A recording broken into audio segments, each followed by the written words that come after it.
Hello guys, আসসালামু আলাইকুম। আপনারা সবাই কেমন আছেন? আশা করি ভালো আছেন। আলহামদুলিল্লাহ, আল্লাহর রহমতে আমিও খুব ভালো আছি। তো চলে এলাম শীতের দুপুরে গরম গরম ভাতের সাথে স্পেশাল নিয়ে চলে এলাম কলি ভাজার রেসিপি নিয়ে।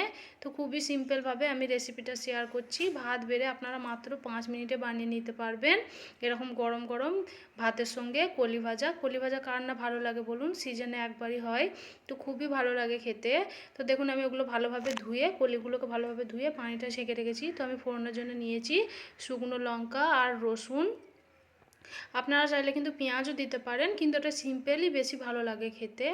এর সঙ্গে অন্য কিছু দিলে অতটা ভালো লাগে না। তো আমি এখানে একটা ফ্রাই প্যান বসিয়ে একটু অল্প করে তেল গরম করে নিচ্ছি। দেখুন, খুবই সিম্পলভাবে বাচ্চা থেকে বড় সবাই কিন্তু এই রেসিপিটা খুবই পছন্দ করবে। একদমই সিম্পলভাবে রেসিপিটা বানাচ্ছি আমি, সবাইকারই ভালো লাগবে। গরম গরম ভাতের সাথে আর কিছুই লাগবে না। তো দেখুন, আমি রসুনটা আর শুকনো লঙ্কাটা তেলে ফোড়ন দিয়ে একটু লাল লাল করে ভেজে নেবো। তো দেখুন, কালারটা অনেকটাই কিন্তু চেঞ্জ হয়ে গেছে। তো প্রথমে আমি কিন্তু বেশি তেল দিইনি, আমি পরে তেলটা অ্যাড করব। তারপর দিয়ে দিচ্ছি কলিগুলো, যেগুলো কুচিয়ে রেখে দিয়েছিলাম সেগুলো আমি এর মধ্যে দিয়ে দিচ্ছি। আপনারা চাইলে কিন্তু ভাপিয়েও নিতে পারেন, কিন্তু আমার আমার মনে হয় যে না ভাপানোর থেকে এরকমভাবে বানালে বেশি ভালো লাগে খেতে। তো পানিটা চলে যায়, অতটা ভালো লাগে না। তো তার জন্য আমি সবসময় চেষ্টা করি তো এরকম করেই ভেজে নেওয়া। তো গ্যাসের ফ্লেমটাকে হাই করে দেবেন, অল্প একটু নাড়াচাড়া করলেই দেখবেন পানিটা শুকিয়ে যাবে। তাই আলাদা করে ভাপিয়ে নেওয়ার কোনো দরকার নেই। তো দেখুন, আমি দিয়ে দিচ্ছি এখানে লবণ। পানিটা অনেকটা বার হয়ে গেছে, তারপর আমি এখানে লবণটা দিয়ে দিচ্ছি।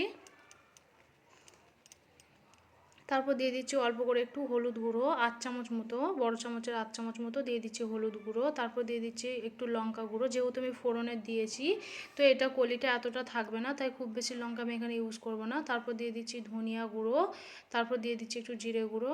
তো সমস্ত মশলাই কিন্তু আমি 8 চামচ পরিমাণে দিয়েছি। তো দেখুন, এবার ভালোভাবে মশলাটা আমি নাড়াচাড়া করে নিচ্ছি।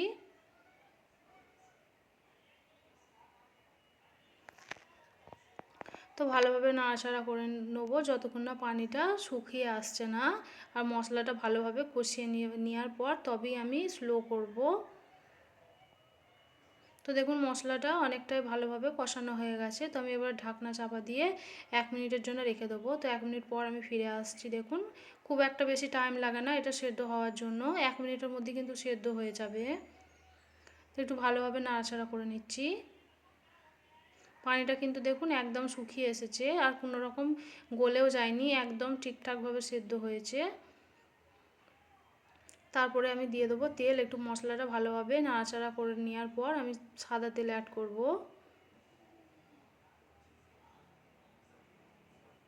তারপর এবার দিয়ে দেবো সাইড থেকে আমি সাদা তেল।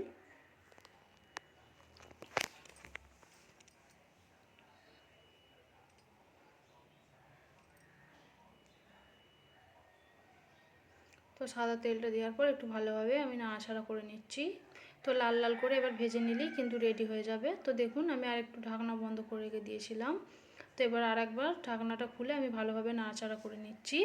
তো যে যেরকম মানে ভাজা খেতে পছন্দ করেন কম বেশি করে নিতে পারেন। তো একদমই ঠিকঠাক হয়ে গেছে, খুব বেশি ভাজার প্রয়োজন নেই। তো আমার এই সিম্পল রেসিপিটা আপনাদের কেমন লেগেছে অবশ্যই কিন্তু কমেন্ট করবেন, শেয়ার করবেন। আর আমার চ্যানেলে যদি নতুন হয়ে থাকেন চ্যানেলটিকে একবার হলেও সাবস্ক্রাইব করবেন। তো আপনারা কীরকম কলি ভাজা খেতে পছন্দ করেন সেটাও কিন্তু কমেন্টে জানাতে একদমই ভুলবেন না। তো আমি খুবই সিম্পলভাবে রেসিপিটা শেয়ার করেছি।